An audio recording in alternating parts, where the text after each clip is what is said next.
El tema que les quiero exponer el día de hoy pues tiene que ver obviamente con el tema central por el cual estamos reunidos aquí, que es las próximas elecciones de junio, viéndolas desde una perspectiva que creo que les va a resultar muy interesante, y además quiero que todos se queden con un mensaje de esperanza positivo y con mucho ánimo, ¿no? De que estamos enfrentando una situación terrible en la actualidad de nuestro país, pero que podemos salir de ella, y de lo que les voy a hablar específicamente es de un antecedente histórico que nos debe de servir como referencia para desde ahí pues tomar esta pues convicción de que aunque las cosas se han estado igual o peor en otros momentos de la historia de nuestro país, pues hemos logrado salir adelante. Quiero comentarles también como introducción que hace 6 años exactamente, en junio del 2018, es decir, faltaban 2 semanas más o menos para la elección de lo que ahora es el gobierno de López Obrador, organizamos una serie de conferencias. Bueno, fueron 4 conferencias ese día en el Club de Periodistas de México, que está en el mero centro de la Ciudad de México, en el epicentro del morenismo, ¿no? Y el simposio se organizaba Estaríamos Mejor con Porfirio Díaz. La idea era tener un título así muy llamativo y que causara polémica, y ahí hablamos sobre las similitudes que había entre lo que iba a ser el gobierno de López Obrador con lo que había sido el gobierno de Benito Juárez, para alertar a la gente lo que pasó con Juárez y lo que nos esperaba en este gobierno, ¿no? Entonces, lo que voy a hacer en esta ocasión es como, aunque no lo pensé así, pero así quedó, como la segunda parte de esa conferencia, porque ahora lo que vamos a hacer va a ser comparar el momento histórico que estamos viviendo ahorita, previo a las elecciones de junio, con el antecedente histórico pues más similar que tenemos, que es la sucesión presidencial, o la elección que se dio, la sucesión sería lo más correcto, de 1940, cuando iba saliendo precisamente Lázaro Cárdenas, y pues hubo un relevo ahí interesante, y las cosas no salieron como las tenía planeadas Lázaro Cárdenas. Y es importante este ejemplo porque ustedes saben que López Obrador pues se ha visto, digamos, en el espejo histórico. Él cree que tiene el paralelismo histórico de varios personajes, ¿no? Con los cuales se siente casi como su reencarnación. Uno de ellos pues ya saben que es Benito Juárez, otro es Madero, y otro es precisamente Lázaro Cárdenas. Por eso es importante, creo yo, ver este ejemplo, porque yo creo que vale mucho la pena que todos conozcan lo que sucedió en ese momento histórico, y veamos lo que puede pasar ahora con esta próxima elección. Y sobre todo, lo que les decía al principio, lo más importante es que se queden con un mensaje positivo de esperanza, pero no una falsa esperanza, sino una esperanza fundamentada en que hay un antecedente histórico que nos hace ver que las cosas pues pueden ir bien, y que depende del trabajo que hagamos obviamente todos nosotros, ¿no? Hay la verdad, muchísimas similitudes entre Lázaro Cárdenas y López Obrador y sus gobiernos, y yo creo que conforme les vaya explicando a lo largo de la presentación, ustedes se van a sorprender de la cantidad de similitudes. Ustedes saben que Lázaro Cárdenas pues fue como el último eslabón de un periodo histórico que se llamó el Maximato, que inició en 1924, cuando Plutarco Elías Calles llegó a la presidencia, y después, aunque ganó la elección en 1928 Álvaro Obregón, pues lo asesinaron ya siendo presidente electo. Según José Vasconcelos, y yo también coincido totalmente con su evaluación, quien mandó a asesinar a Álvaro Obregón fue Plutarco Elías Calles. ¿Por qué?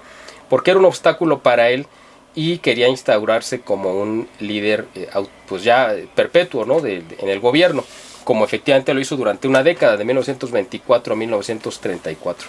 Entonces, Plutarco Elías Calles, al último eslabón de su cadena, ¿no? De sucesores o de presidentes a modo que impuso, al último fue precisamente a Lázaro Cárdenas, a quien él pues creía que también iba a poder controlar y dominar, porque era su hijo político, ¿no? Se había hecho, su carrera política había sido hecha pues con el patrocinio, ¿no? de Plutarco. Entonces, la primera sorpresa que se lleva Plutarco fue cuando Lázaro Cárdenas pues rompió políticamente con él, sacó a la gente del gabinete que le había impuesto, y empezaron una serie de diferencias y desavenencias entre ambos. Yo creo que la primera fue, desde que era gobernador de Michoacán, Lázaro Cárdenas tuvo una diferencia con el tema agrícola, agrario, más bien no agrícola, sino agrario, en cuanto a la repartición de las tierras. Ustedes saben que una de las principales propuestas, ¿no?, de la revolución, pues era que la gente fuera propietaria de su tierra, pero vino este proceso, ¿no?, de los ejidos,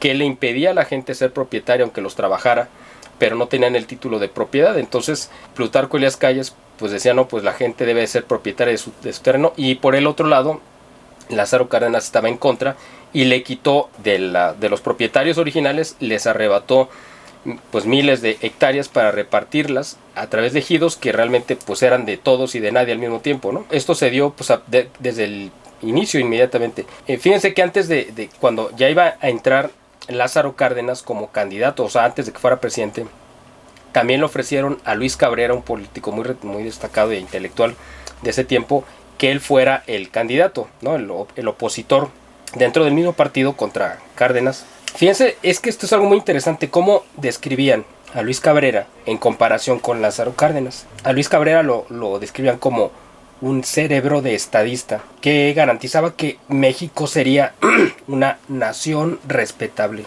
Y a Lázaro Cárdenas se le consideraba un analfabeta, sectario y fanático. ¿Cómo a quién le suena eso? Esos calificativos, ¿a quién le recuerda? A López Obrador, ¿no? Bueno, eso es lo que decían de Lázaro Cárdenas en ese tiempo, o sea, en 1934. Fíjense, una de las primeras medidas que tomó Lázaro Cárdenas en su gobierno fue fortalecer su relación con el ejército, porque afirmaba que el gobierno dependía del ejército. Quiero que ustedes vayan trazando estos paralelismos entre López Obrador con Lázaro Cárdenas. Lázaro Cárdenas respaldó a los jefes militares y les dio, o sea, necesitaba asegurarse su apoyo y les dio muchas prebendas para tenerlos de su lado. Y lo mismo exactamente es lo que está haciendo López Obrador. Y él necesitaba al ejército para garantizarse su lealtad y su apoyo, ¿no? Porque él sabía que sin el apoyo del ejército, pues no iba a poder llegar. Cárdenas, ustedes saben que venía de un proceso desde 1926 que se dio la Guerra Cristera. Había mucha efervescencia religiosa y política por el conflicto. Entonces él heredó eso y él de por sí era antirreligioso totalmente. Ustedes recordarán que su secretario de Agricultura, Garrido Canábal, tabasqueño por cierto, era un tipo de mente salvaje que mandó a hacer matazones. Él tenía ese ejército de camisas pardas, me parece que era su apelativo, y hicieron mucha persecución. A Cárdenas, desde que entró, se le consideraba como un jacobino, y la población católica obviamente en México lo vio pues con muy malos ojos, ¿no?, de que hubiera llegado él, y además porque representaba a la izquierda, pero abiertamente, ya no se disimulaba, porque incluso aunque Plutarco Elías Calles también había tenido políticas de izquierda, pues era un poco más discreto o moderado, si lo quieren ver, ¿no? Digo, era un demonio también, pero Lázaro Cárdenas ya lo hizo todo sin ocultarse, ¿no? Yo creo que su primer asalto, digamos, fue contra el artículo 3 de la Constitución, que hablaba sobre la educación, y él no estaba de acuerdo que hubiera una libertad de cátedra y una libre expresión del pensamiento, y mucho menos de la moral religiosa. O sea, me refiero a Lázaro Cárdenas, y por eso quiso imponer a sangre y fuego la educación socialista. Luego, esto provocó desde que entró, o sea, vayan pensando que estoy hablando de Lázaro Cárdenas, pero sé que todo lo que les voy a decir les va a sonar como si les estuviera describiendo el sexenio de López Obrador. El Congreso quedó dividido desde que entró Lázaro Cárdenas en dos alas, la derecha y la izquierda, y se atacaron de manera mordaz todo el tiempo que duró el sexenio de Lázaro Cárdenas. Incluso, fíjense, en ese tiempo Lázaro Cárdenas creó unos comités de salud pública que copiaban el modelo de la Revolución Francesa para exigir la depuración de políticos. Y eso, o sea, los políticos que estaban en contra eran a los que se descabezaban. ¿Por qué? Pues porque les estorbaba para su proyecto de gobierno. Fíjense, el primer secretario de Educación que tuvo Lázaro Cárdenas, que era Ignacio García Telles, así dijo directamente y a las claras, ¿no?, a la prensa nacional, el primer mes de gobierno: se puede establecer un momento propicio, la dictadura del proletariado como medio para destruir el régimen burgués. Ese secretario de Educación era el Paco Ignacio Taibo II de ese tiempo. O sea, piensen las similitudes, ¿no? Y por eso López Obrador siempre se ha visto como reflejado en ese espejo. Una de las principales críticas que se ganó Lázaro Cárdenas a pulso, obviamente desde el inicio, fue que él estaba cultivando en la vida política un impulsivismo y un atrevimiento irresponsable que desprecia las enseñanzas de la experiencia. Esto que acabo de leer es un texto publicado en la prensa de esa época, lo voy a repetir. Se está cultivando en la vida política un impulsivismo, es decir, hacerlo todo de manera improvisada, y un atrevimiento irresponsable que desprecia las enseñanzas de la experiencia. ¿Le suena conocido? Es exactamente lo que dice López Obrador, que él quiere el 90% de sumisión o de lealtad y 10% de experiencia. Y cuando él dice, oye, pues ni que fuera tan complicado, pues hacer un pozo petrolero nada más es meter un popote en el suelo prácticamente, ¿no? Eso es exactamente lo mismo que se le criticaba a Lázaro Cárdenas, ¿no? En ese momento, bueno, pues la lucha entre estas dos corrientes se hizo totalmente frontal. Desde el inicio, ¿no?, de que empezó el gobierno, y las dos fuerzas tenían bastante poder una a la otra. Es lo mismo que estamos viendo exactamente ahora, ¿no? Lázaro Cárdenas gobernó desde el divide y vencerás, que es pues la moneda de cambio que ha utilizado López Obrador, ¿no? Les voy a leer ahora un fragmento de una carta que escribió Pascual Ortiz Rubio cuando era presidente y se lo dirigió a un amigo suyo. En esa carta él fue a visitar a Plutarco Elías Calles y en esta carta está narrando ese encuentro. Y ahí es muy importante porque precisamente Pascual Ortiz Rubio va y se queja y le advierte del peligro que hay a Plutarco de que se deje encantar por el canto de las sirenas de la gente que lo adula, porque lo va a convertir en un dictador. Y eso es exactamente lo que está pasando con la gente que orbita en torno a López Obrador. Les voy a leer este fragmento que es muy interesante.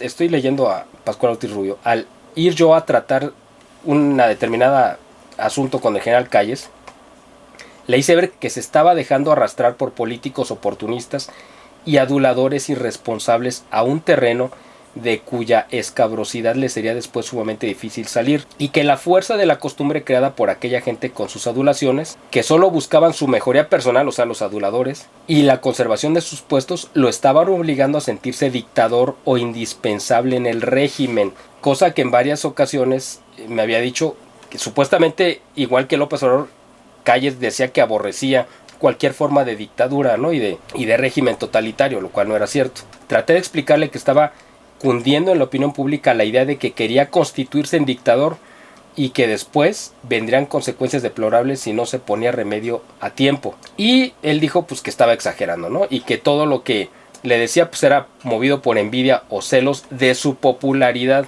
Fíjense cómo, aunque estamos hablando ahorita de Plutarco y las Calles, también todas estas ventanas del tiempo nos reflejan claramente lo que está pasando con López Obrador. Bueno, regresamos a Cárdenas.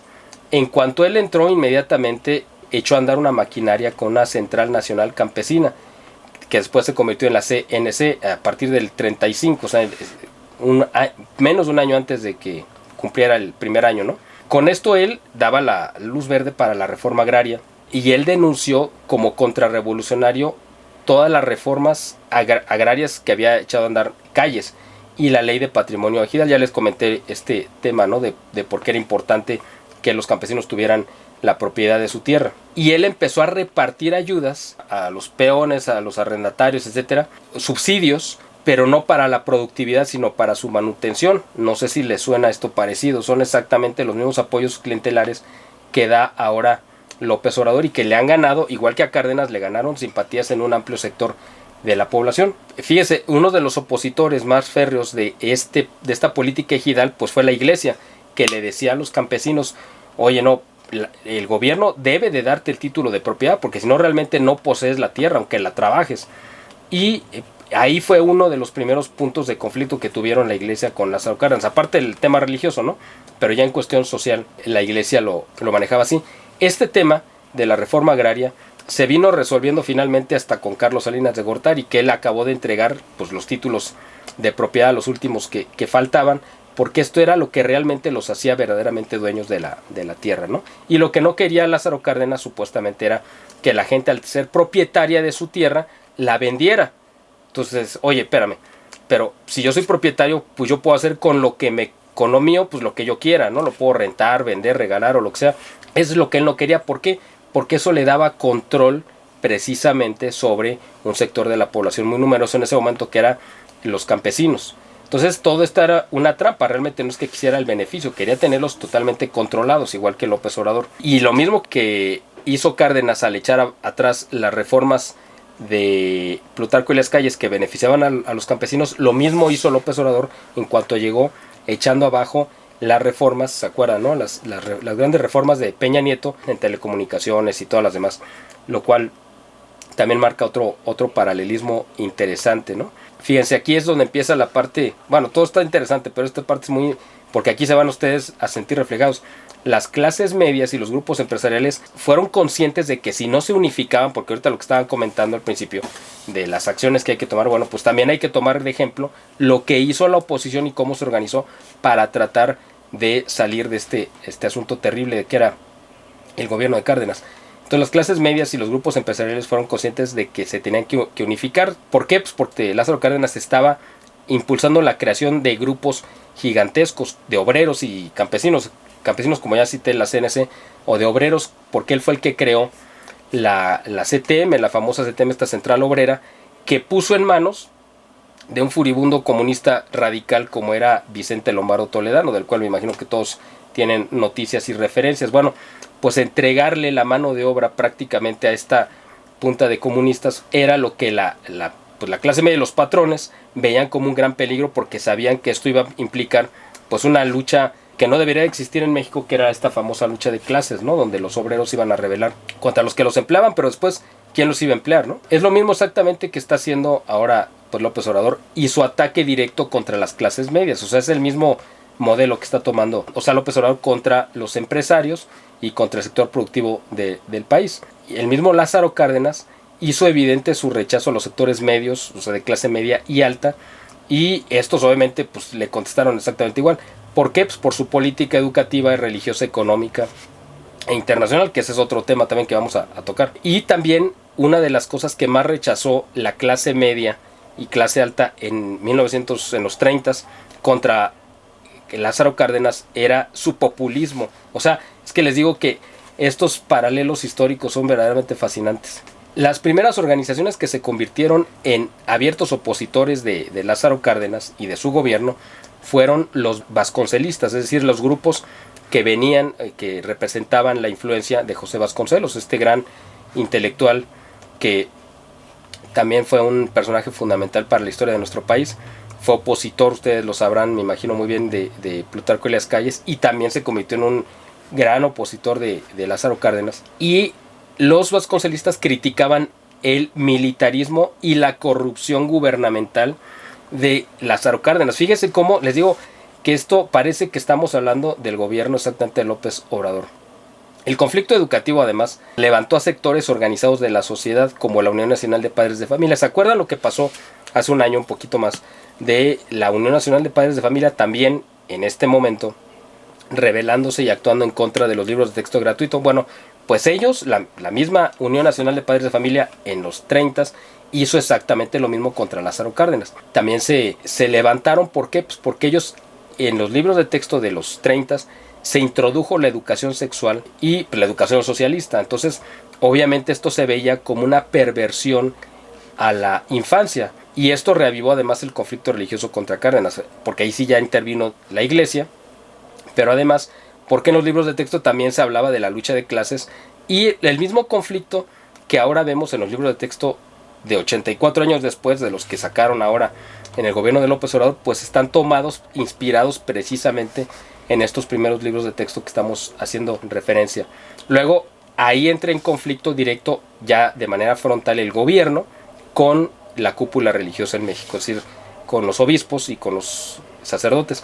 Y es exactamente lo mismo que pasó la semana pasada, lo vimos apenas con Claudia Sheinbaum cuando fue invitada a la conferencia del episcopado, igual que fue Xóchitl y el otro candidato, a firmar un documento precisamente que es un diagnóstico de la situación terrible en la que está el país, y que Claudia fue a firmar algo con lo que no estaba de acuerdo, lo cual fue una insensatez, una tontería. ¿Cómo vas a firmar algo con lo que no estás de acuerdo, no? Dijo, sí lo voy a firmar, pero no estoy de acuerdo en esto y en esto y en esto. Bueno, en este conflicto religioso también, o sea, que ya entró directamente en confrontación con los obispos, pues es lo mismo que pasó hace 84 años con con Lázaro Cárdenas. Bueno, 86, 87 años. Normalmente se considera que el mayor conflicto que hubo contra la política de Lázaro Cárdenas fue su política económica.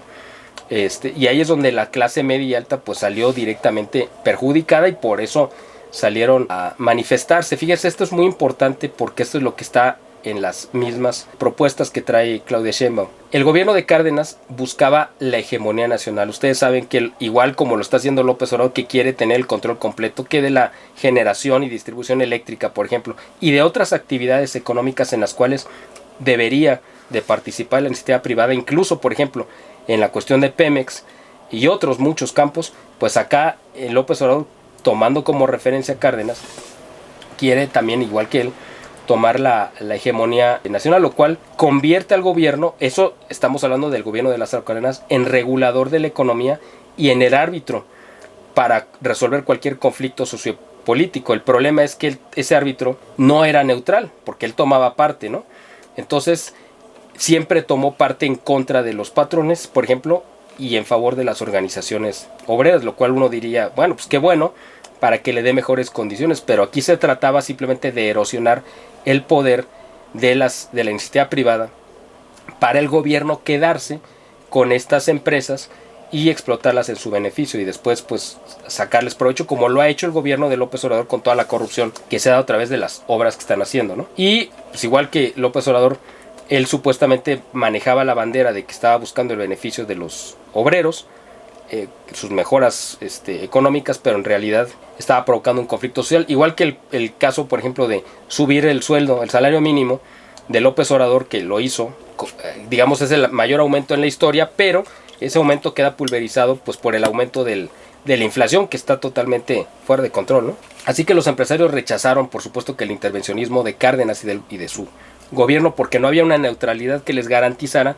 una seguridad para invertir. De hecho, lo que más se le achacaba en ese momento, y escúchenlo porque les va a sonar a que estamos hablando igual de este sexenio, fueron las protestas contra el clima de inseguridad jurídica. En ese momento no estamos hablando de la inseguridad social que vivimos, sino era la inseguridad jurídica, es decir, que no había una certeza jurídica para invertir, y eso era lo que provocaba pues una depresión económica que se provocó también en estos años. Otro de los motivos de la oposición fue la ley que se promulgó, la ley de expropiación, lo cual ahorita no estamos hablando de la expropiación petrolera, sino de las expropiaciones en general, que pueden ser de tierras o de empresas. Esto se discutió desde octubre del 36 y lo que preocupaba era la gran injerencia que tenía dicha ley. Fíjense, esto es muy importante. Bueno, ahorita a ver si les suena conocido. Los que estaban opuestos a esta ley decían que el gobierno en materia económica estaba procediendo de manera ilegal para expropiar a satisfacción de las necesidades sociales. Es decir, que el gobierno decidía cuál era una necesidad social y por lo tanto pues se podía abrogar el derecho de expropiar sin que hubiera una justificación a una causa legal de por medio. Y fíjense, ellos manejaron el concepto del beneficio de la colectividad, pero esto no decía nada, es decir, bueno, ¿cuál es la colectividad? ¿A quién te refieres? ¿A qué sector de la población te refieres? Es lo que le decían los diputados que estaban opuestos a esta ley. Porque ellos decían, es que la interpretación de esta ley va a depender de la ideología del gobernante en turno. Fíjense esto, ellos reclamaban que dicha ley transformaba el concepto de propiedad privada de ser un derecho absoluto o natural a una función social. Esto es muy importante porque en la campaña de Claudia Sheinbaum, una de las propuestas que acaba de dar es que si llegan a controlar el Congreso, la mayoría del Congreso, y hacen la reforma a la Constitución como ellos lo quieren hacer, ella ya amenazó, y ellos ya amenazaron, que la propiedad privada va a convertirse en una concesión gubernamental. O sea, ya no va a ser el derecho a que tú poseas cosas o bienes o terrenos, sino que el gobierno te va a concesionar la propiedad y la administración, el uso, lo que sea, de esa propiedad que es tuya. Esto es muy grave porque esto ya tuvo un antecedente en 1936 y hubo una gran oposición a ello. Por eso es muy importante que lo repasemos. Ahora, otro tema importantísimo que también causó muchísimo rechazo y críticas a Lázaro Cárdenas fue su política internacional, a ver si le suena también como la de López Obrador. Fue un desastre la política internacional de Lázaro Cárdenas, lo cual provocó pues muchísimo también disgusto entre las clases medias, porque siempre se metió en los conflictos en el sentido contrario en general, ¿no? En el verano del 36, previo a que estallara en los meses que iba a estallar la guerra civil en España, México era un país que estaba aislado diplomáticamente, exactamente como nos pasa ahora con López Obrador.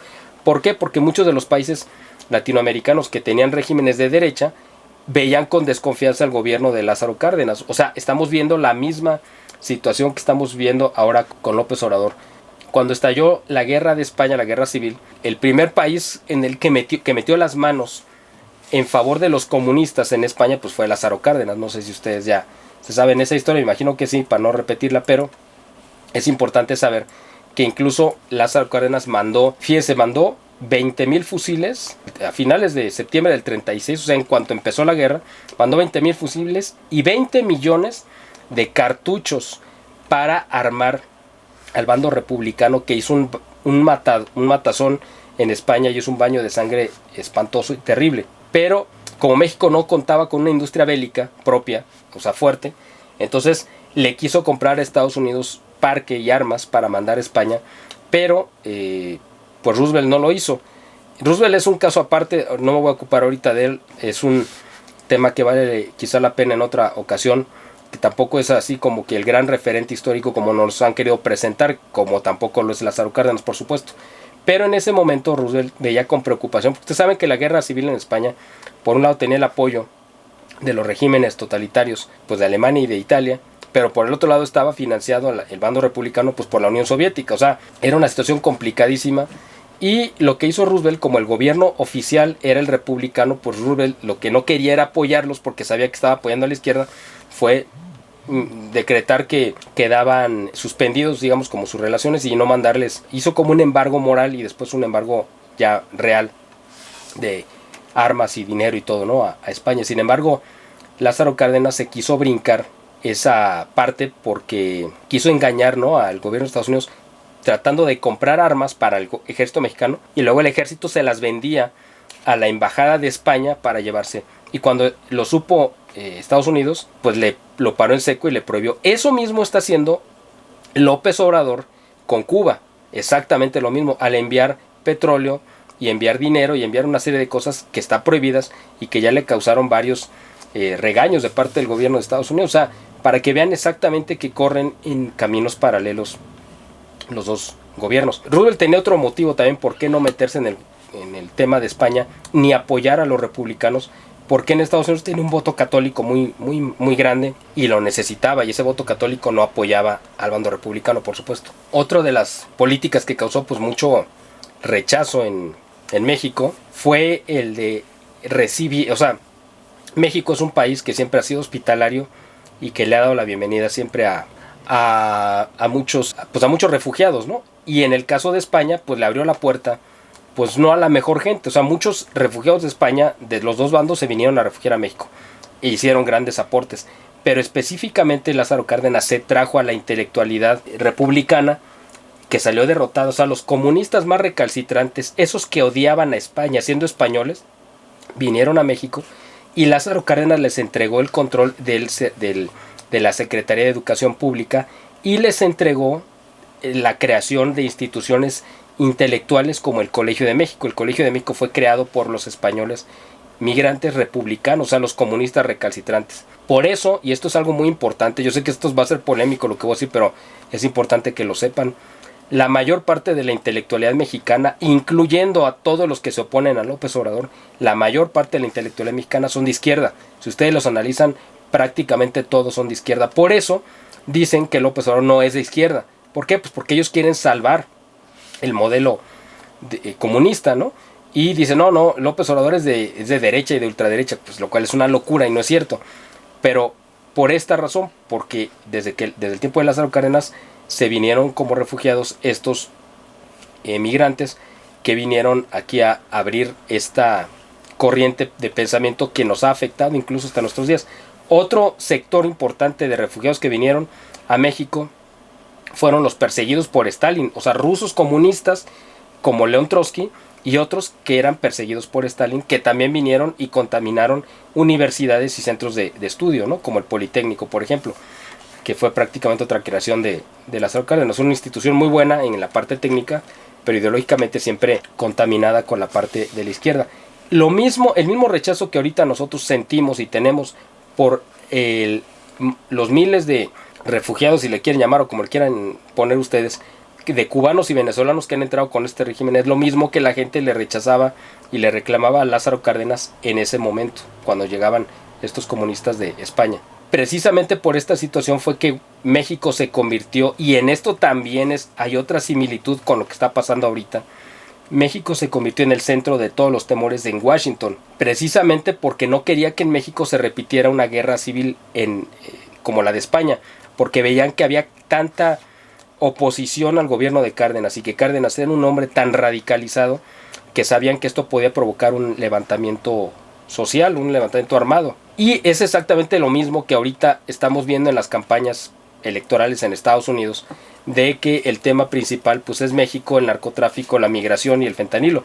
Entonces lo mismo pasó también en esa época, ¿no? Porque ellos veían precisamente que había una correlación de fuerzas precisamente entre la guerra que estaba sucediendo en España, el apoyo que México le estaba dando a uno de los bandos y que Estados Unidos estaba tratando de impedir. Quería que México se mantuviera neutral, ¿no? La Unión Nacional de Veteranos de la Revolución, que es un grupo opositor a Lázaro Cárdenas que se formó en 1936, estaba formada por oficiales, por militares que estaban en contra de la educación socialista y también estaban en contra de que se exacerbara la lucha de clases que estaba promoviendo el gobierno de Lázaro Cárdenas. O sea, exactamente lo mismo que vemos ahora con López Obrador. Pero fíjense, aquí viene otra similitud que los va a dejar boquiabiertos, yo creo. Este grupo de militares y de ex revolucionarios también se opusieron a que Cárdenas formara cuerpos militares irregulares rurales. Es exactamente lo mismo que la Guardia Nacional actualmente. Es decir, así como los militares se opusieron a que se creara la Guardia Nacional y que estuviera en manos de civiles, porque López Obrador lo que quería era tener su propio ejército privado para defender esto que vamos a vivir en junio, que va a ser su intento de quedarse a sangre y fuego en el poder. Para eso creó la Guardia Nacional. Bueno, pues Lázaro Cárdenas hizo exactamente lo mismo al crear fuerzas militares irregulares. O sea, no sé si ustedes saben que muchos de los integrantes de la Guardia Nacional son centroamericanos, venezolanos, o sea, ni siquiera son mexicanos, que los han ido nacionalizando, que los han dejado entrar con la idea de que ellos se conviertan pues prácticamente en soldados, en falsos soldados mexicanos, ¿no? Para que vean esto, la gravedad que tiene. Lo que quiso hacer Lázaro Cárdenas en su momento fue crear este grupo militar o paramilitar para defender sus reformas agrarias que estaban causando pues mucho malestar, y por eso mismo López Obrador quiere a la Guardia Nacional para defender sus obras llenas de corrupción que no sirven para nada, pero que sabe que solamente el ejército le puede blindar, pero que él quiso antes del ejército apoyarse en la Guardia Nacional, ¿no? Fíjese, esto es algo interesante. El embajador mexicano en ese tiempo de México, el embajador de México en Estados Unidos, se reunió con el subsecretario de Estado en Estados Unidos, y calificó la política del gobierno mexicano, o sea, el subsecretario de Estado, como una política absolutamente suicida. Imagínense de lo que estamos hablando de hace 80 y tantos años, y ellos ya veían esta locura de Lázaro Cárdenas, que es lo mismo que dice ahora el gobierno de Estados Unidos respecto a las políticas de López Obrador. El embajador Daniels de Estados Unidos en México tenía una fuerte simpatía. Esta es otra similitud que verdaderamente es increíble, ¿no? Tenía una gran simpatía por el proyecto de Lázaro Cárdenas. Es exactamente lo mismo que pasa con el embajador Ken Salazar actual de Estados Unidos, que se convirtió en un AMLover, ¿no? Descarado. No sé qué le dio ahí algún tamal de chipilín con algún embrujo, pero la realidad es que el embajador Ken Salazar se ha convertido en un defensor, más parece embajador de México ante Estados Unidos que de Estados Unidos ante México. Y lo mismo pasó en ese momento cuando el embajador Daniel se convirtió en un simpatizante del modelo, ¿no? de Lázaro Cárdenas. Y de hecho operó políticamente en favor del gobierno de Lázaro Cárdenas. O sea, esto que dijimos que les pareció una locura, pues el embajador dijo, no, ustedes no hagan caso, ¿no? Como que no se enteraron. porque él veía con buenos ojos, por alguna razón, el giro hacia la izquierda de México pues era algo positivo, pero no representaba los intereses, por supuesto, de Estados Unidos. Fíjense, aquí les voy a leer una cita muy importante de una revista de Foreign Policy, Bulletin del 1938, o sea, la revista de política exterior de Estados Unidos, que habla sobre México, donde decía que México se había convertido en una gran preocupación del Departamento de Estado. Y según el corresponsal de esta revista en México, él declaraba que los responsables de la diplomacia norteamericana incluso estaban más preocupados por el espectro de la guerra civil que por la cuestión del petróleo. Es decir, ellos veían más preocupante en México que pudiera estallar una guerra civil que el hecho de la misma expropiación del petróleo, del cual ahorita también vamos a hablar. La verdad es que desde Washington querían ayudar a Lázaro Cárdenas a mantener el orden porque sabían que si permitían, fíjense qué interesante, ellos querían respaldar a Lázaro Cárdenas, pero contenerlo al mismo tiempo, porque sabían que si dejaban que Lázaro Cárdenas siguiera impulsando sus políticas radicales, lo que iba a provocar era un estallido social. Ahora, vamos a entrar a tocar el tema rápido, o sea, me estoy yendo rápido, pero sí es importante ver toda esta historia porque es fascinante. El acontecimiento histórico más conocido, obviamente, pues del gobierno de Lázaro Cárdenas, pues, es la expropiación del petróleo que se dio en 1938, el 18 de marzo, de hecho lo acabamos de conmemorar. Pero para entenderlo hay que remitirnos a 1923 con unos acuerdos o tratados que no sé si ustedes conozcan, me imagino que sí, que son los tratados de Bucareli. Los tratados de Bucareli los firmó Álvaro Obregón en 1923 con la idea de que el gobierno de Estados Unidos le diera el reconocimiento oficial al gobierno de Álvaro Obregón, porque como no tenía el reconocimiento oficial tampoco tenía acceso a créditos internacionales, ni le podían vender armas ni nada. O sea, México era como un gobierno ilegítimo y a Álvaro Obregón le urgía que le dieran este reconocimiento. Y obviamente el gobierno de Estados Unidos, sabiendo esto, le vendió el reconocimiento carísimo a través de estos acuerdos, algunos de los cuales, o la mitad, son públicos y otras se mantuvieron en secreto, pero se han ido conociendo a lo largo del tiempo. Uno de estos convenios era que no se aplicara el artículo 127 de la Constitución, el que hablaba de que México poseía o era el poseedor, o sea, el Estado, no el gobierno, sino el Estado, tenía la posesión de cualquier riqueza en el suelo o en el subsuelo, es decir, hablando del petróleo, y por lo tanto le pertenecía. Ustedes saben que en ese momento las petroleras inglesas, principalmente algunas holandesas y norteamericanas, eran las que explotaban y tenían varias décadas explotando el petróleo en México. Y lo que dice el artículo 127 es que le pertenece al gobierno. Entonces ellos en este convenio le dijeron, no me lo vas a aplicar. Fíjese, esto es muy importante.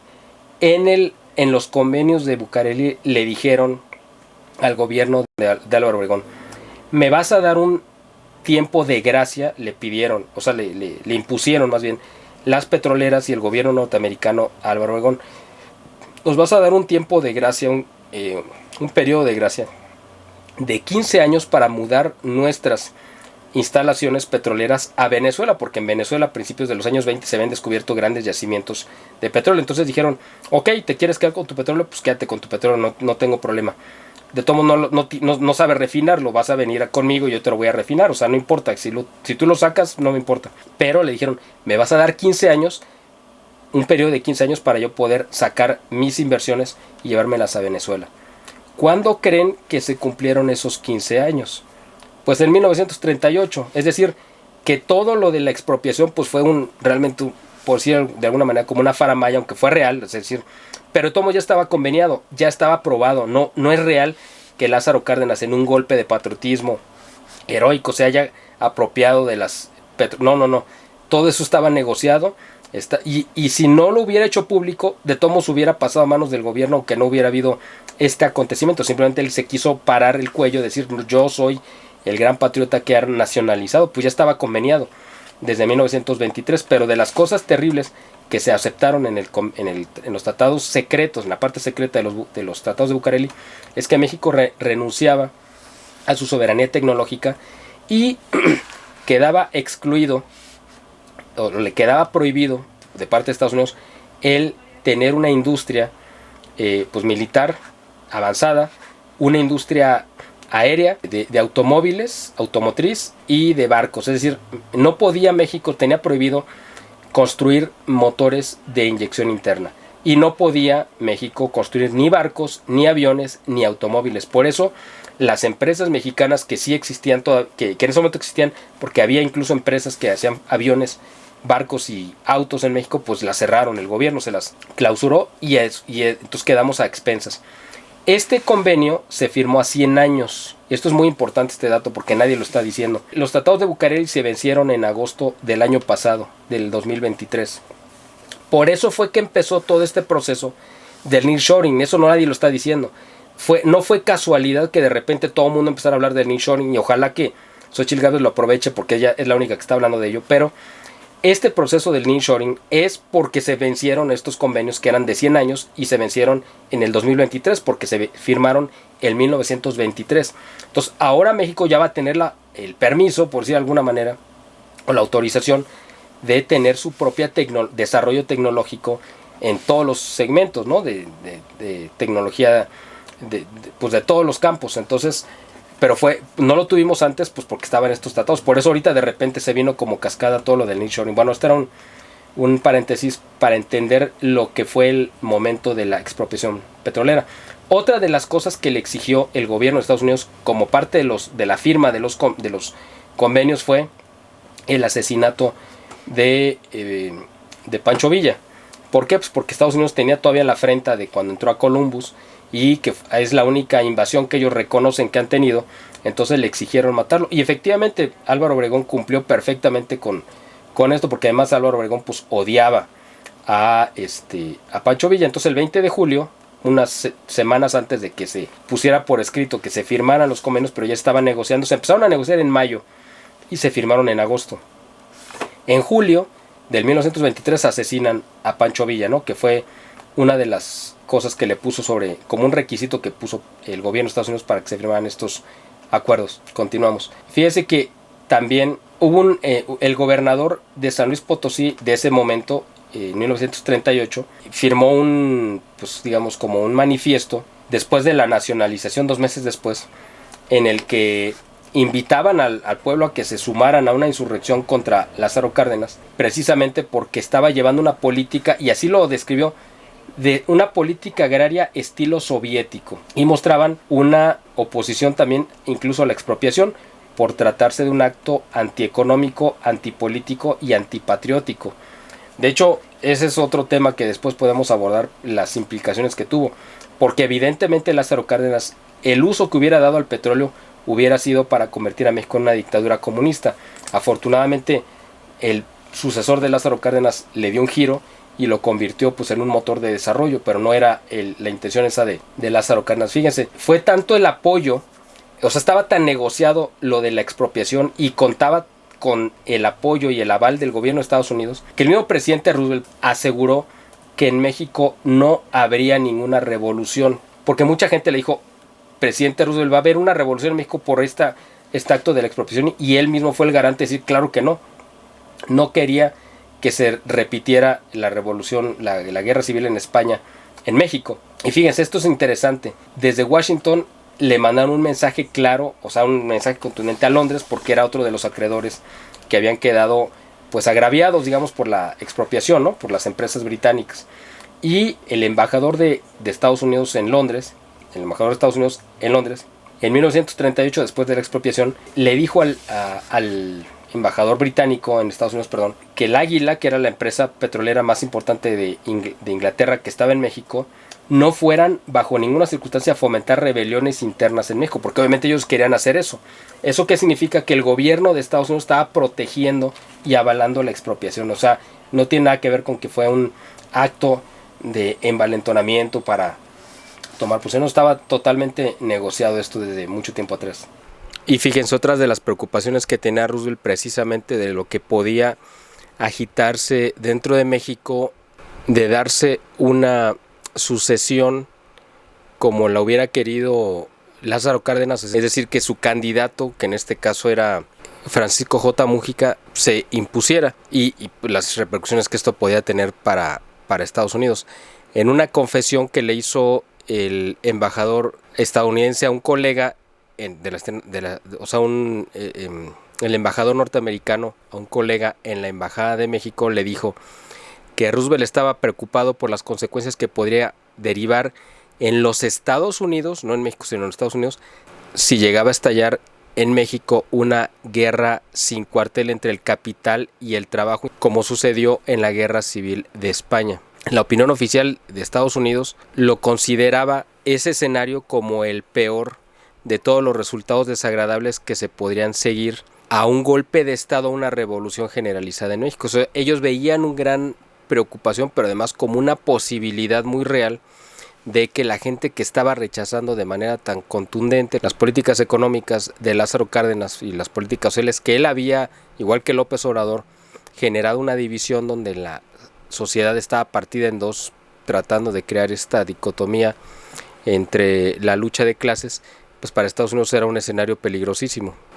Y es en este momento precisamente donde Estados Unidos ve como un asunto fundamental en la relación de México con Estados Unidos o de Estados Unidos con México, el que ellos tomaran parte e inclinaran la balanza hacia quién iba a ser el sucesor de Lázaro Cárdenas, previendo precisamente que Lázaro Cárdenas iba a radicalizarse si continuaba el proyecto cardenista, es decir, él y su sucesor iban a llevar las cosas a un extremo que iban a provocar una guerra civil, como lo acabamos de ver. Esto quedó muy claro cuando a principios de septiembre de 1938, Cordell Hull le comentó al embajador Castillo Nájera que un cuidadoso examen de todas las evidencias y la literatura sobre el tema indican que el gobierno mexicano se está acercando al marxismo o a las bases comunistas, ya sea de forma consciente o inconsciente. Claro que era consciente, pero aquí el gobierno de Estados Unidos le daba el beneficio de la duda.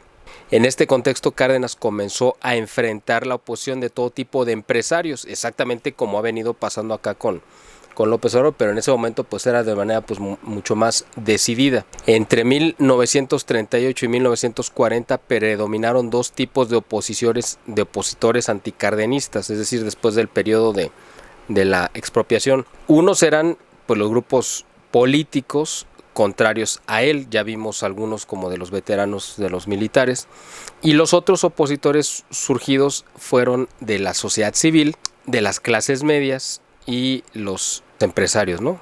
El grupo opositor más importante fue la Confederación de la Clase Media, una organización social sin aspiraciones electorales, que simplemente se conformó para pues, ser un contrapeso, ¿no? Para organizarse como bloque.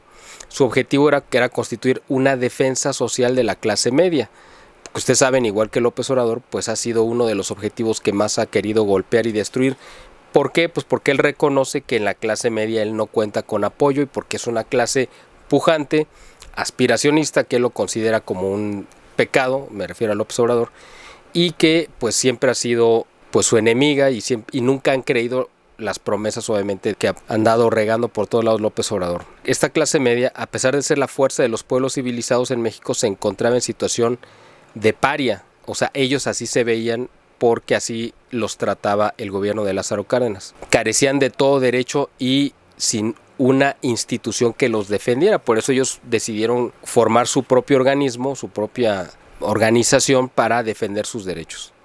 Por lo mismo, urgían organizarse y hacer labor fecunda de no obstrucción. Uno de los fundadores fue Enrique Sanz de Sicilia, que aseguraba a Cárdenas que se procedía a la organización de los profesionistas, estudiantes industriales, agricultores, propietarios, empleados y artesanos, siguiendo su recomendación. Es decir, le dijo, pues usted nos dijo que nos organizáramos, o sea, como usando los argumentos de Cárdenas, pues ahora se lo revirtieron, donde Cárdenas decía que él recomendaba que todas las fuerzas vivas del país se organicen. Pues dijeron, pues le vamos a tomar la palabra, ¿no? Lo que en su momento, o sea, ahora con López Obrador eran las benditas redes sociales que se organizaron y que ahora se han convertido en un dolor de cabeza y que se convirtieron ya ahora en malditas redes sociales. En ese momento eran estas organizaciones de la clase media que se organizaron siguiendo la recomendación de Lázaro Cárdenas, que decía que cada gremio pues se organizara. Pues ellos dijeron, pues vamos a tomarle la palabra. También uno de los objetivos de la unificación de dicha clase era coordinar las actividades de grupos como las Juventudes Nacionalistas Mexicanas, la Asociación Nacionalista de Pequeños Propietarios Agrícolas, que era la contraparte de la CNC, de la Confederación Nacional Campesina. También estaba la Acción Cívico Nacional y el Comité Nacional Pro Raza. La mera creación de la Confederación de la clase media tenía un carácter reivindicativo y un ánimo desafiante para Lázaro Cárdenas, y para el cardenismo. Solo así se explica su reclamo de padecer la más grande indiferencia de los gobiernos por revolucionarios. De hecho, esto que vemos con Cárdenas, pues no era simplemente que surgiera ahí, sino que ya fue la culminación de una serie de agravios que venían desde la época de la revolución, porque muchos de los líderes revolucionarios que realmente eran delincuentes fueron y centraron sus ataques contra la clase media, que ellos la veían como el enemigo social a vencer. Su protesta de las clases medias de este grupo fue provocada porque Cárdenas únicamente se preocupaba por el mejoramiento socioeconómico de un sector, el popular, derivándose de ello un inmediato desequilibrio. Les parecía injusto que en medio de esta reorganización, digamos, colectiva, ¿no?, de la clase obrera, solo la clase media seguía pues al margen, ¿no?, de cualquier consideración. Ahora, esto que en el papel suena muy bien, ya saben que igual que con López Obrador, lo que buscaba era tener el control para utilizarlos como un ariete político. No es que quisiera su desarrollo o su prosperidad, por supuesto, igual que López Obrador dice, no, pues nosotros le vamos a la segura cuando apoyamos a los pobres. ¿Por qué? Pues porque en el momento que necesitemos lanzarlos literalmente, ¿no?, como carne de cañón, pues ellos van a tener que salir porque no tienen otra opción, literalmente así lo dijo, pues lo ha dicho López Obrador, y pues Lázaro Cárdenas pensaba exactamente lo mismo.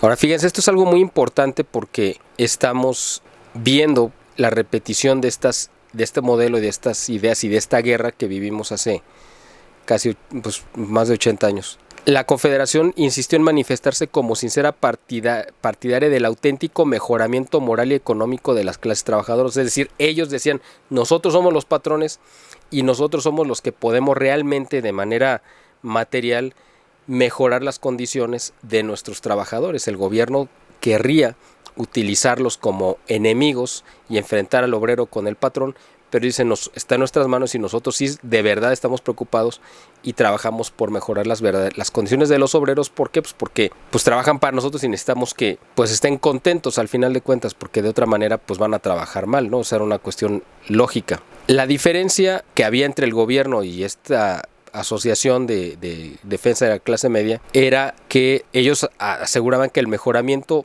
material solamente se obtendría mediante una justa y real organización de la economía nacional, única posibilidad de alcanzar una justicia social más humana, pero nunca mediante la instauración en el país del exótico comunismo. Así lo hablaban en sus documentos, ¿no?, en ese momento. Ni a merced a la labor de los líderes sindicales que, aparentando luchar por el pueblo, solo buscaban la ganancia y su opresión, resultando ser sus peores explotadores, los líderes sindicales. Y es cierto, y lo ha seguido haciendo hacia lo largo de las décadas.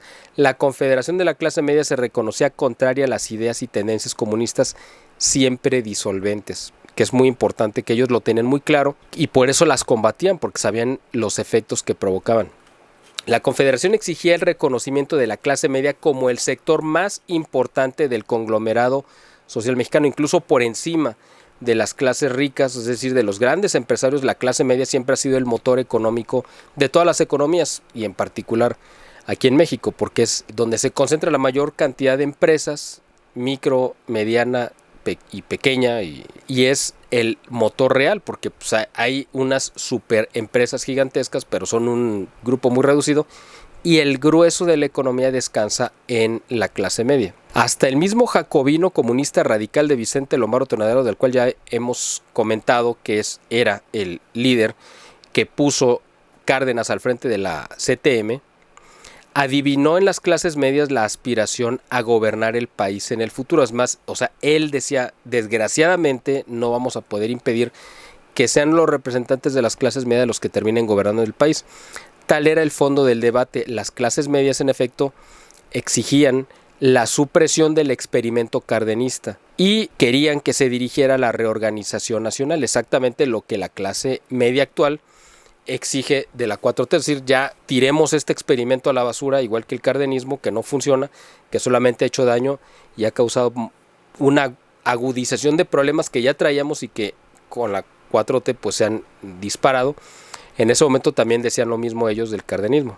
La clase media tuvo que reconocer como enemiga, o cuando menos como sector no simpático, al partido político en el poder. Es decir, ellos decían y veían en lo que iba a ser después el PRI, que en este momento todavía no se llamaba así, pues a su enemigo. ¿Por qué? Pues porque decían, oye, pues es que todos los líderes y todos los conglomerados populares que estaban surgiendo de ahí nos están atacando. Y por eso se vieron en la necesidad de apoyar a la oposición, así fuera dentro del partido, es decir, a los que no fueran tan radicales, o por fuera. Y por eso pues apoyó a Juan Andreu Almazán, ¿no? como una opción a Francisco J. Múgica, que era el candidato que quería impulsar Lázaro Cárdenas. Otra agrupación que ejemplifica la oposición radical al modelo cardenista durante este mismo momento fue el Partido Revolucionario Anticomunista. Ese sí ya de plano en el nombre llevaba la consigna. Era el PRAC, que si bien fue encabezado por varios políticos que venían del grupo de Calles, también llegó a tener un apoyo apreciable de la ciudad, de la ciudadanía en muchas partes del país. Su ideología era muy clara: contrario al comunismo, al desorden económico y al estatismo. Era partidario de la sensatez, o sea, el PRAC, este partido, de las políticas serias y ordenadas y de las luchas cívicas. Este partido siempre se manifestó contrario a la infiltración comunista y a favor de rectificar los errores. En 1939 llega este momento clave de la historia de nuestro país, en el cual Lázaro Cárdenas tuvo que decidir a quién iba a nombrar como su sucesor. Él tenía de manera natural, como ya lo hemos comentado, el deseo de que su sucesor natural fuera Francisco José Múgica, mejor conocido como Francisco J. Múgica, que fue un líder revolucionario, ideólogo, y que además fue un diputado constitucionalista que participó en los debates de la Constitución de 1917 y que parte de algunas de las partes más radicales de persecución a la iglesia, de la educación comunista, etcétera, fueron ideas de él, y él las apoyó y las impulsó. Él fue el ideólogo, el padre ideológico, digamos, de Lázaro Cárdenas, por eso, y moral, ¿no?, de Lázaro Cárdenas. Por eso él se sentía, Cárdenas, pues comprometido para que su mentor fuera su sucesor. Pero obviamente Estados Unidos lo impidió porque era un recalcitrante comunista, igual o peor que Lázaro Cárdenas, quizá más radical, porque era más pensante. Ya vimos al principio cómo se expresaban de Lázaro Cárdenas, pues como un ser bastante limitado intelectualmente, pero Francisco J. Múgica sí era mucho más avesado en este sentido, mucho más agudo intelectualmente, era más peligroso y era más radical. Y él fue el que impulsó a Lázaro Cárdenas a irse en este precipicio del comunismo radical. Ese era realmente el candidato que quería Lázaro Cárdenas imponer en la sucesión. Pero el gobierno de Estados Unidos lo vio con un amplio peligro, porque sabía que un radical de esa naturaleza iba a romper las relaciones con Estados Unidos, se iba a radicalizar, se iba a convertir como en un Fidel Castro, para que lo entiendan más o menos, ¿no?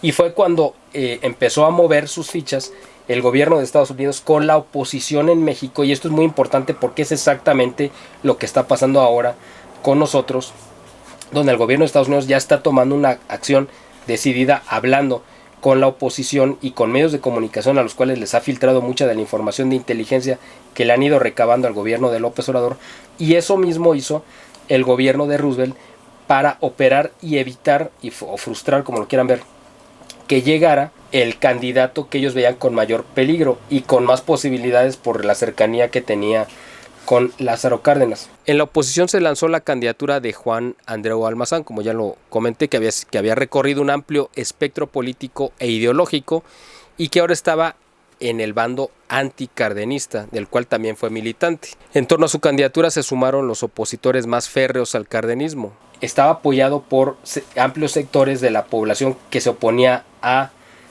Lázaro Cárdenas, pero el gobierno de Roosevelt lo veían muy cargado hacia la derecha, por si algo, ¿no?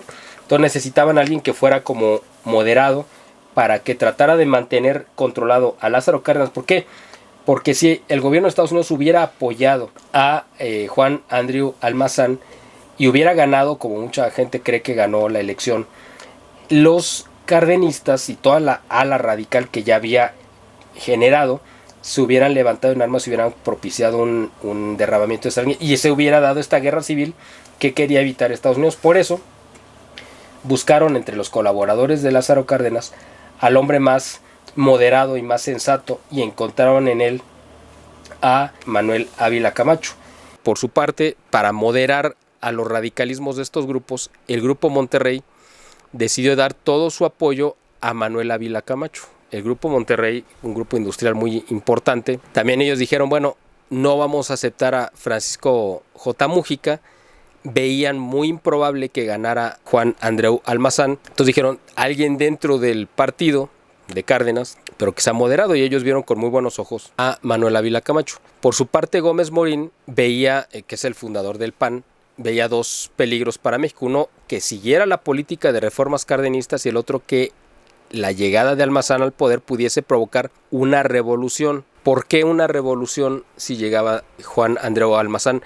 Porque el grupo de Cárdenas, el radicalizado, lo iba a tratar de sacar del poder y podían provocar una guerra civil. Así como Estados Unidos veía el peligro de que Lázaro Cárdenas impusiera a su candidato y continuara esta línea, también veían que si el opositor más radical a Cárdenas llegaba, todo el cardenismo y las organizaciones obreras y campesinas que él ya había formado y había financiado podían levantarse en armas en contra del gobierno. Entonces, cualquiera de los dos podía representar una amenaza a la estabilidad del país, y eso podía provocar una guerra interna, una guerra civil, que era lo que el gobierno de Estados Unidos quería impedir.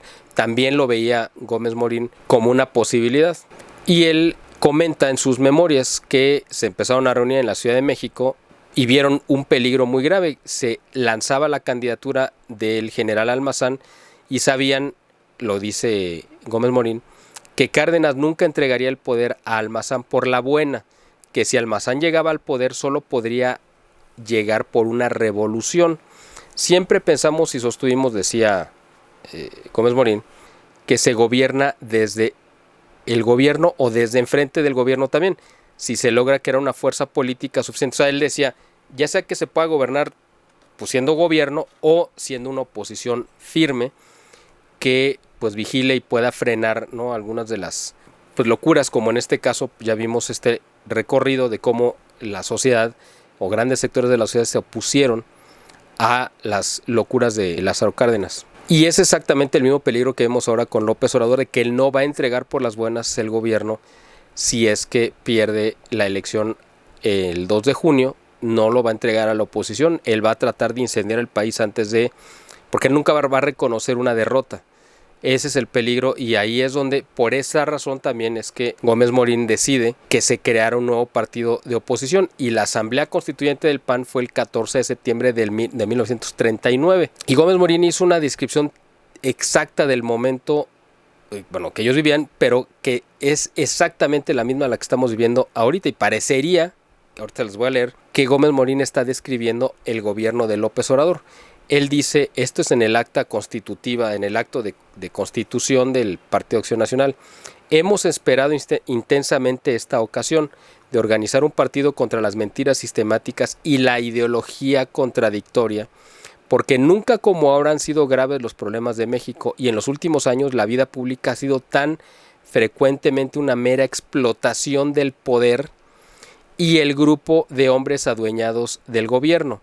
Está cada vez más alejado del interés nacional, se preocupa exclusivamente por la retención del poder mediante la corrupción y el engaño, por lo que debemos procurar el cambio de quienes en el poder público, desdeñando el objetivo principal para el que toda autoridad es instituida, sacrifican el bien común, la justicia y la seguridad, que son la base misma de la vida nacional, a su interés o su sectarismo personal. O sea, Gómez Morín hace una descripción exacta de lo que se vivía en la segunda parte de la década del 30 en el gobierno de Lázaro Cárdenas, que corresponde exactamente a la descripción de lo que estamos viviendo con López Obrador.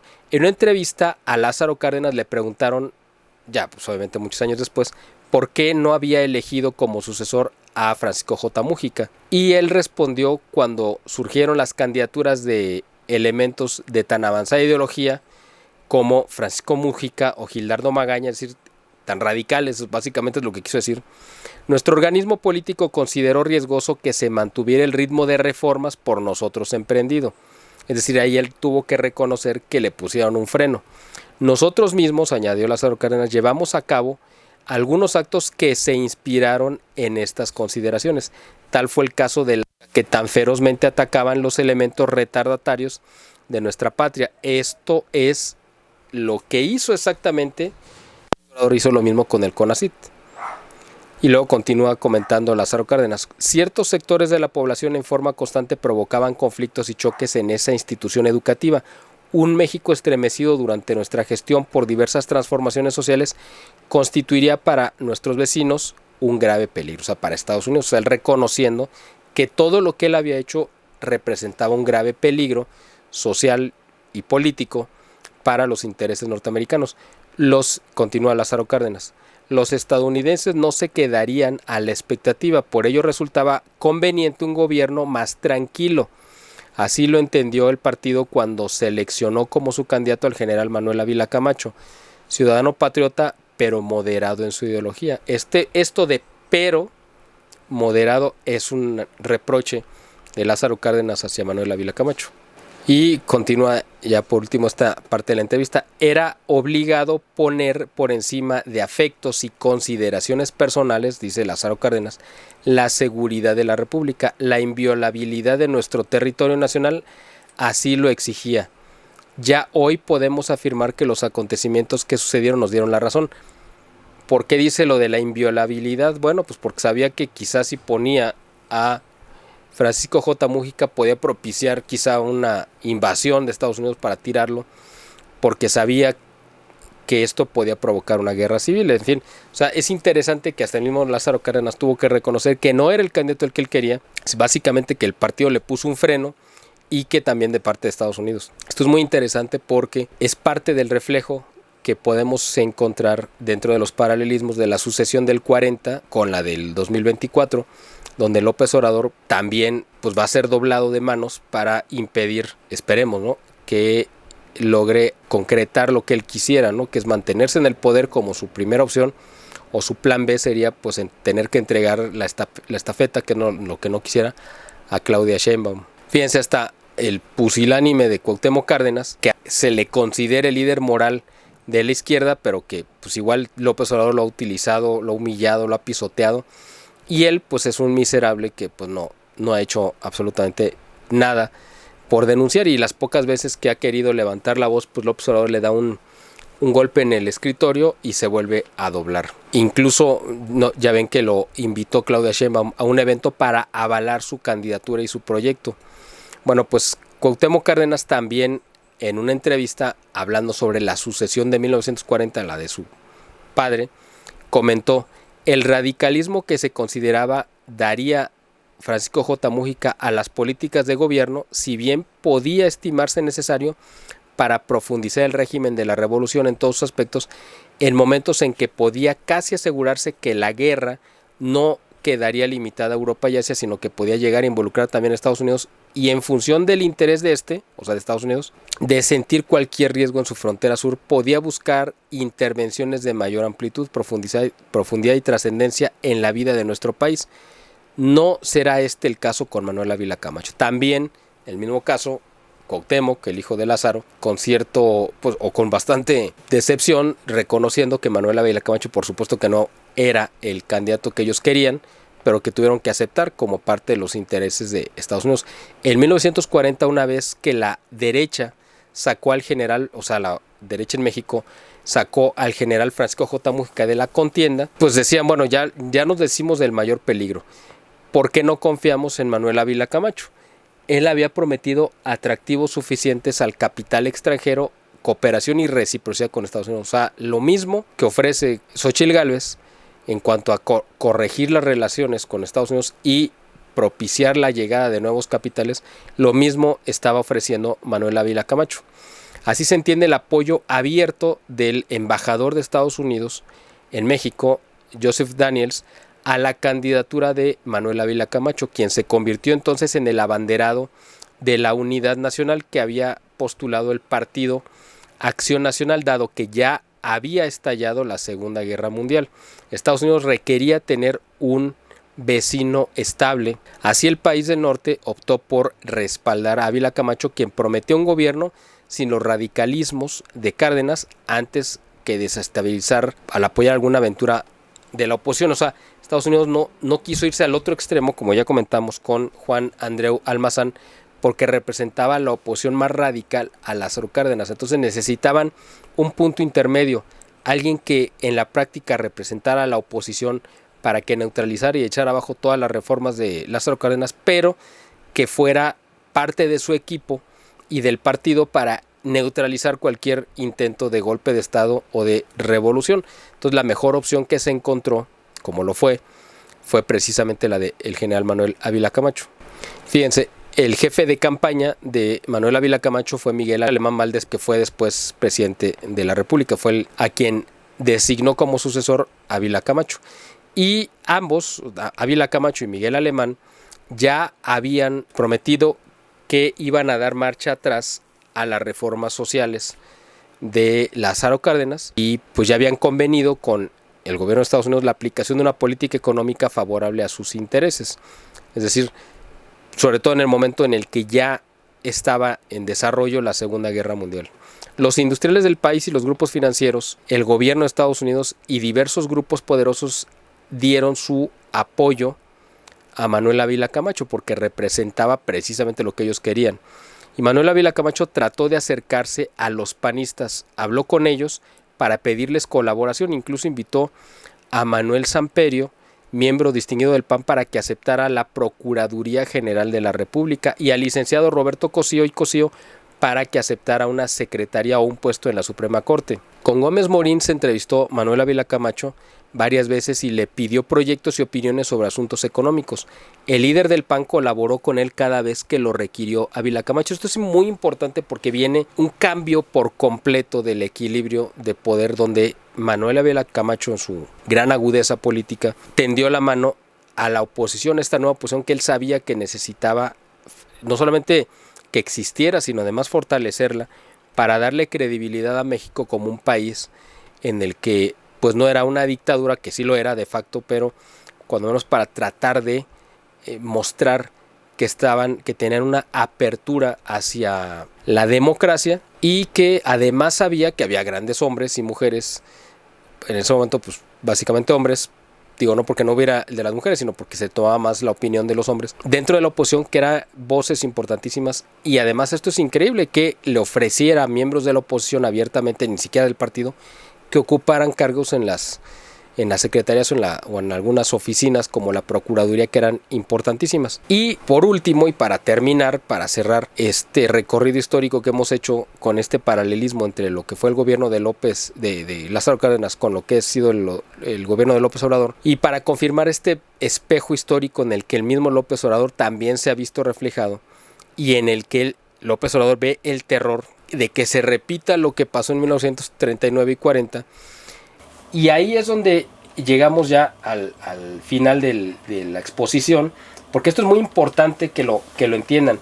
El mismo López Obrador, hace un año, el 18 de marzo del 2023, conmemorando el aniversario de la expropiación petrolera, dijo en su discurso que él no iba a repetir el error que cometió Lázaro Cárdenas al nombrar a Manuel Ávila Camacho. ¿Por qué? Lo que representó para México, yo creo que fue el mejor presidente que hemos tenido en el siglo XX, por el aporte que dio. No quiero ahorita meterme en eso, pero dijo López Obrador que él no quería cometer el mismo error que cometió Lázaro Cárdenas al nombrar a su sucesor, que nombró a Manuel Ávila Camacho. ¿Por qué? Porque lo primero que hizo Ávila Camacho fue tomar el modelo cardenista de educativo, social, político, económico y tirarlo a la basura. Y de ahí México se enfiló hacia el desarrollo. Entonces López Obrador dijo que no iba a cometer el mismo error. Por eso nombró a una versión que es exactamente lo que hubiera sido el general Francisco J. Mújica. Claudia Sheinbaum es la versión radicalizada de López Obrador, como lo era Francisco J. Mújica. La conclusión a la que quiero que lleguemos es que en ese momento parecía imposible, como ya vieron ustedes ahorita, con todo el poder que había acumulado Lázaro Cárdenas, parecía imposible que se pudiera evitar el desastre de que impusiera o de que continuara un sexenio más su modelo de destrucción que había llevado a cabo durante 6 años. Y fue gracias a la intervención del gobierno de Estados Unidos, más el factor de que inició la Segunda Guerra Mundial y una serie de factores que ya les mencioné, y sobre todo, y muy importante, la organización de la sociedad civil, de la clase media y alta, y también parte de la clase media baja, que se organizó para rechazar las políticas socialistas, comunistas de Lázaro Cárdenas. Todo este conjunto de fuerzas son las que se unieron para descarrilar el intento de continuar el cardenismo, ¿no? que fue lo que evitó Manuel Ávila Camacho. Entonces, ahorita estamos en esta disyuntiva exactamente igual, donde estamos en el proceso de frustrar o de descarrilar el intento de López Obrador de perpetuarse en el poder. Y igual que en 1940, ahora López Obrador ve con verdadero pánico esta elección y cómo la sucesión ve que se le está escurriendo entre las manos. Y quien llegue este próximo 2 de junio, que esperemos obviamente que sea Xóchitl, va a echar abajo toda la locura de la Cuarta Transformación y de López Obrador. O sea, él ve y se ve en ese espejo de que se va a repetir, si él pierde la elección, lo mismo que pasó con el cardenismo, que Manuel Ávila Camacho lo tiró a la borda, lo tiró a la basura y inició un proyecto de reconstrucción y de desarrollo económico, social y político en México como no se vio y no se ha vuelto a ver en ese periodo que se llamó o se conoció como el desarrollo estabilizador, que empezó en 1940 y terminó en 1970, y que fueron los 30 años de mayor crecimiento y desarrollo económico que ha tenido el país. Ya vimos que hay un ejemplo histórico que lo hizo posible y en ese debemos de apoyarnos. Creo que es un momento histórico fundamental que estamos viviendo y del cual espero que podamos contarle a nuestros hijos el peligro en el que estuvimos y cómo logramos salir de él. Y que nos quede como mensaje final que hay una esperanza muy bien cimentada de que esto va a terminar, esta pesadilla va a terminar este próximo 2 de junio, pero que todos estamos involucrados, que todos tenemos un compromiso, todos tenemos que tomar parte de este hacer para lograr evitar para lograr descarrilar este intento de reelección simulada que va a tener López Obrador con Claudia Sheinbaum. Y tenemos este ejemplo histórico que nos da la garantía de que esto va a suceder. Y como postre simplemente les comento que un ejemplo de la prosperidad que vino después del cardenismo, que nosotros pudiéramos llegar a tener con el nearshoring, se dio en el tiempo de Manuel Ávila Camacho, porque en ese periodo de Manuel Ávila Camacho fue cuando se fundaron algunas de las empresas más icónicas de nuestro país. Les voy a citar algunas para que tengan una idea de lo que estamos hablando y de la prosperidad que se generó, que permitió que se fundaran empresas como Farmacias Guadalajara, Calzado Canadá, Coppel, Laboratorios PISA y Grupo Bimbo. Solamente por citar algunos que se fundaron en el sexenio de Manuel Ávila Camacho gracias a la prosperidad económica hizo propicio que se diera todo esto. Entonces, y curiosamente, ahora los dueños de estos grupos son los principales opositores a López Obrador. Así que espero que les haya quedado este mensaje positivo de decir, sí tenemos la esperanza de salir adelante de esta pesadilla, ya tenemos un antecedente histórico, se derrotó al cardenismo y ahora vamos a derrotar también al obradorato y tenemos que tener la plena convicción de que lo vamos a lograr. Muchas gracias. Claro. Bueno, son 3 preguntas. La primera es ¿dónde puedo obtener la información sobre los tratados de Bucareli? Eso es una información pública. De hecho, ahorita en cualquier fuente, incluso oficial, hay sitios, por ejemplo, en el sitio de la Comisión Nacional de Derechos Humanos están los convenios, pues ahí publicados, los pueden leer. Y hay muchas otras fuentes donde los puede consultar. Eso ya ahorita no es... O sea, la parte tecnológica, esa se mantiene como oculta, pero esta parte donde pedían gracia, estos 15 años de gracia, eso sí viene público, eso lo puede consultar donde usted guste, en cualquier sitio, pero eso es información que está a la mano. Lo segundo es cómo, que si López Obrador va a hacer la misma actitud de no reconocer la derrota o por el contrario reconocer la victoria de Xóchitl Gálvez. Yo estoy convencido de eso, o sea, desde ahorita casi se lo puedo firmar que así va a ser. Él va a tratar de movilizar, va a desconocer los resultados y va a generar una situación que él va a querer que se genere, una situación de inestabilidad en la cual él pueda mantenerse en el poder. Sin embargo, y ahí es donde entra la parte que exactamente es lo mismo que pasó en Estados Unidos con Roosevelt, Eso fue lo mismo que Estados Unidos hizo o impidió que sucediera en México. Por eso, vamos a decir, impuso a un candidato que no era, aunque era muy cercano a Lázaro Cárdenas, pero no era el candidato que quería Lázaro Cárdenas, y negoció Estados Unidos con Manuel Ávila Camacho que en cuanto él llegara, pues iban a tirar el modelo cardenista a la basura. Entonces, pero él contaba con el apoyo de Estados Unidos. Yo creo que Estados Unidos le ha hecho ver a López Obrador de muchas maneras, porque no ha sido casual que vengan tantos funcionarios a hablar directamente con él. Y la acogida que tuvo Xóchitl Gálvez en Estados Unidos fue para mostrarle a López Obrador que el gobierno norteamericano veía con simpatía la candidatura de Xóchitl Gálvez y sobre todo para exigirle que respete el resultado. No lo va a hacer porque es una persona que ya sabemos que está fuera de sus cabales, no es una persona que reaccione como una persona racional. Para ello también me imagino que el gobierno de Estados Unidos está prevenido y preparado para pues venir por él una vez que deje de ser presidente. Es decir, yo creo que toda esta información, estas filtraciones que hemos estado viendo a lo largo de estos primeros meses del año, de las ligas de López Obrador con el narcotráfico, van a ir subiendo de tono y van a tener más contundencia. Ya vamos a ver videos, audios, documentos quién sabe, pero cuando menos audios y videos sí, de López Obrador o sus hijos recibiendo dinero directamente de los cárteles. Eso le va a acercar totalmente y le va a crear una situación. De hecho, véanlo, está desesperado, porque si no estuviera desesperado, si él sintiera que la tiene en la bolsa, pues andaría navegando de muertito. Pero vean la desesperación que tiene y el ataque desaforado a Xochitl, porque sabe que se le está diluyendo la elección entre las manos. Él no la va a poder evitar. Entonces tiene este temor, este terror. De hecho, yo lo he dicho en algunas entrevistas y lo quiero decir aquí también. Para López Obrador, esta elección del 2024 es más importante para él que la del 2018. Aunque parezca increíble. ¿Por qué? Porque en la del 2018 se hubiera perdido nuevamente, pues hubiera quedado como una figura histórica en favor de la democracia en México, etcétera. Y ya.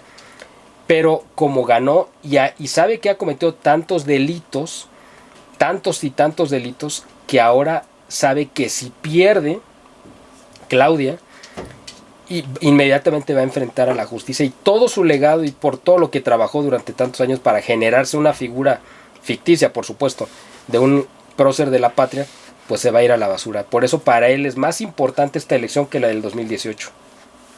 No es que estemos esperando que venga a Estados Unidos. De hecho, igual que pasó con Lázaro Cárdenas, el gobierno de Estados Unidos intervino porque vio que había una oposición organizada y muy aceitada caminando en México, que eran organizaciones empresariales de la clase media, como ya mencioné a muchas, ¿no? A lo largo de la exposición. Entonces, lo que hizo el gobierno de Estados Unidos fue simplemente dar el empujón final de algo que ya estaba hecho. No vino a crearlo, no vino a hacerlo. Simplemente porque mucha de esa gente incluso también apoyó la candidatura de Manuel Ávila Camacho. No es que el gobierno de Estados Unidos viniera a señalar que querían Ávila Camacho, sino que dijeron el apoyo que le está dando este sector de la población a Manuel Ávila Camacho, nosotros lo vemos con buenos ojos. Es exactamente lo mismo con Xóchitl.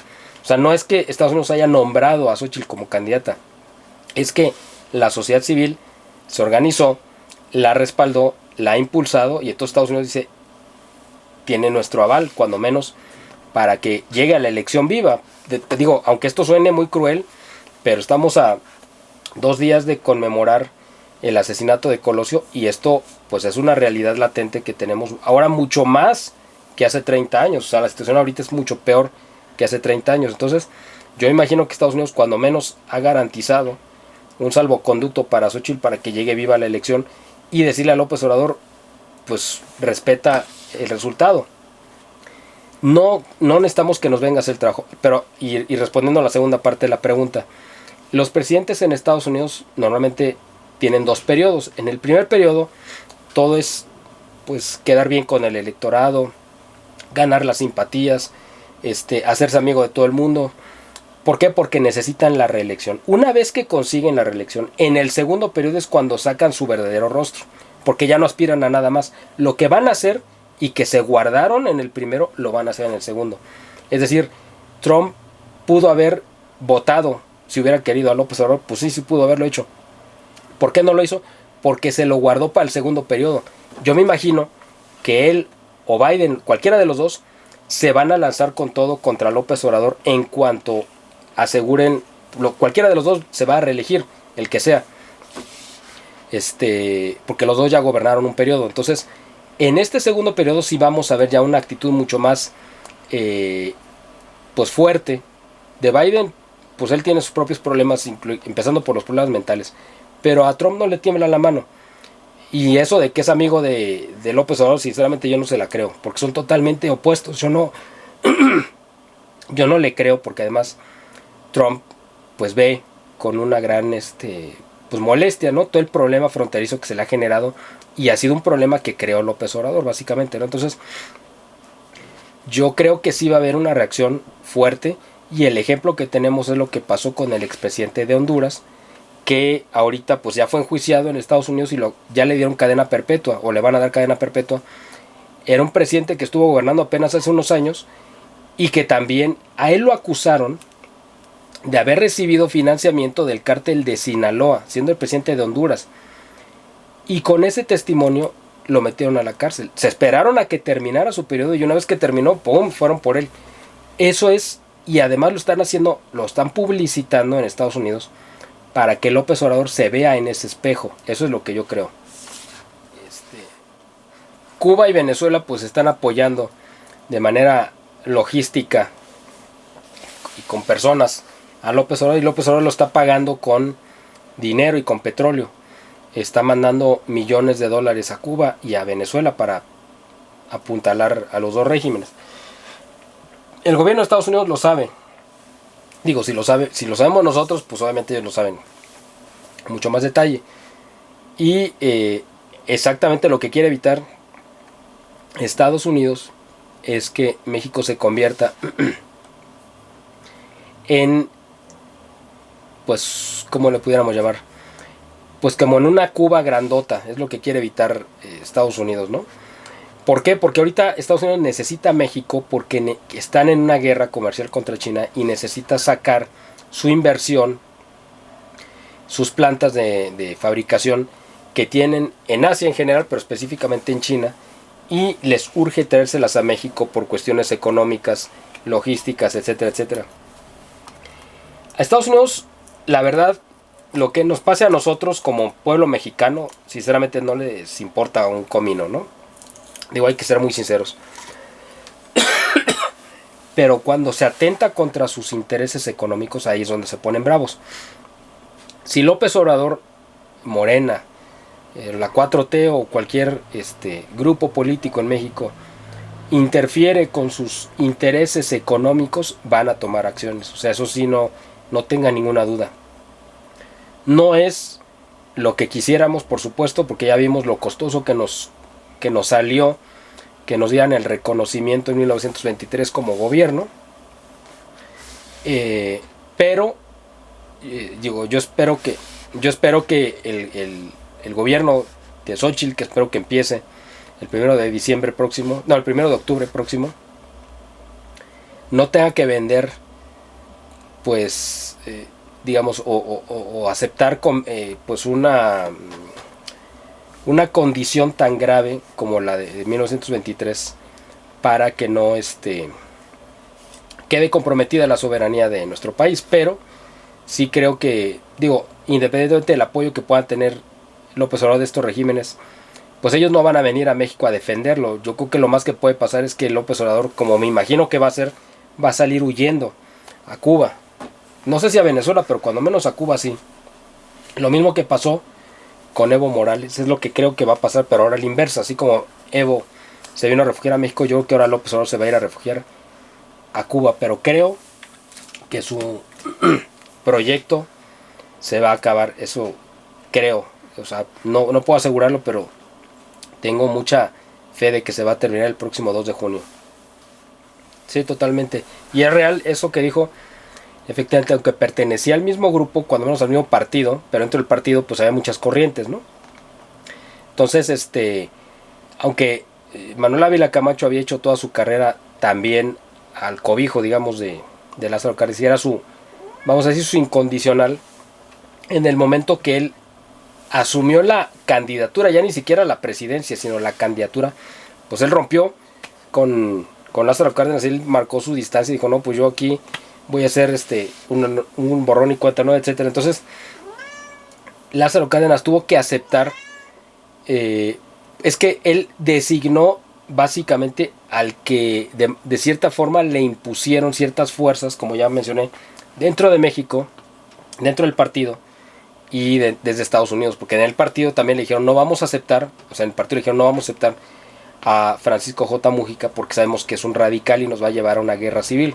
Entonces el partido le puso, digamos, como candidato a Manuel Ávila Camacho para que lo eligiera, es decir, como decirle, pues escógelo, aquí hay de una sopa, no de dos, una, esta o esta, ¿cuál prefieres? Pues esta, ok, para que pareciera un acto de poder de Lázaro Cárdenas, pero no es lo que él quería, o sea, fue contra lo que él desea. Pero efectivamente lo que usted dice también es muy cierto. Pues en ese tiempo sí la gente podía, y de hecho estaba habituada a participar, porque la guerra cristera activó a mucha gente a salir a las calles y manifestarse públicamente, cosa que no habían hecho antes. Entonces sí es una situación muy distinta a la que tenemos actualmente, pero ojalá que todavía la gente reaccione. Yo he visto, la verdad, con muy buen... O sea, me motiva mucho ver las grandes concentraciones que se han dado en las convocatorias que hubo en noviembre del 22, en febrero del 23, en febrero de este año, donde se han juntado cientos de miles o quizá millones en todo el país. Pues eso es una muestra de que la gente todavía, a pesar de todo, pues reacciona, ¿no? Y se moviliza, ¿no? Espero que eso impulse para, o sea, una fuerza suficiente como para impedir que esta locura continúe 6 años más.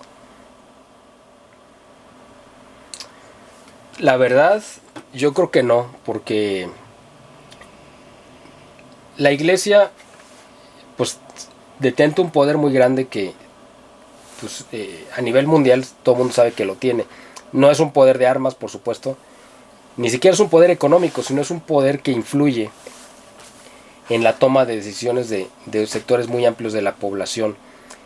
La gente, los políticos saben que pelearse con la iglesia pues siempre da malos resultados. Aquí en México ya López Obrador desde hace mucho se ha mostrado muy hostil contra la iglesia. ¿Por qué? Pues porque la iglesia, pero hay que recordar algo. En 2014 la iglesia publicó un documento que se llama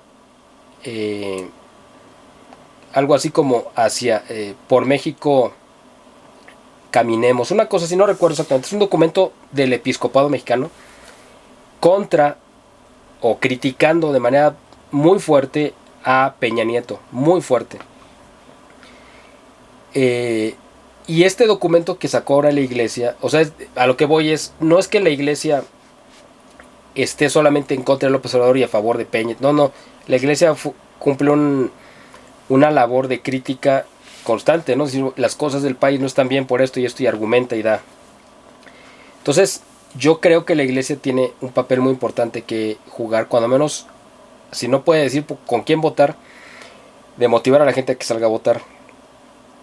Pero creo que la iglesia sí está dando señales, así en la discreción como se mueve, muy claras de dónde están sus simpatías. Porque yo lo veo muy claro, o sea, yo creo que la iglesia está dando la señal de que pues la gente tiene que votar por Xóchitl Gálvez, o sea, eso me queda muy claro. Y por eso López Obrador está tan enojado con la iglesia, porque si la iglesia estuviera apoyando a Claudia, pues López Obrador motivaría a la gente a que fuera a misa. O sea, lo digo de manera irónica, pero es a lo que quiero referirme. Yo estoy convencido de que López Obrador está enojadísimo con la iglesia porque sabe que la iglesia va a movilizar, de la manera que lo sabe hacer, el voto católico hacia una corriente. ¿Por qué? Pues porque en los sermones y en muchos lugares de reunión donde la iglesia tiene mucha presencia, pues va a darle a la gente pues la orientación que además está permitida por la Constitución. Eso no hay que olvidarlo. La iglesia está permitida por la Constitución para orientar el voto. Esa fue una reforma que se hizo a la Constitución en el 2014 y pues la Iglesia se apega a la Constitución, es decir, no se sale del marco jurídico al orientar el voto. El orientar el voto no es decirle tienes que votar por tal, sino decirle los pros y los contras de uno u otro modelo económico, de un modelo político social que representan las candidatas. Eso es orientar el voto, decirle mira, esto no queremos que suceda así, ya sabes, eso orientarlo. Y yo creo que por eso López Obrador está tan enojado. Y la Iglesia, sinceramente, pues no creo que le tenga miedo, la verdad, a López Obrador.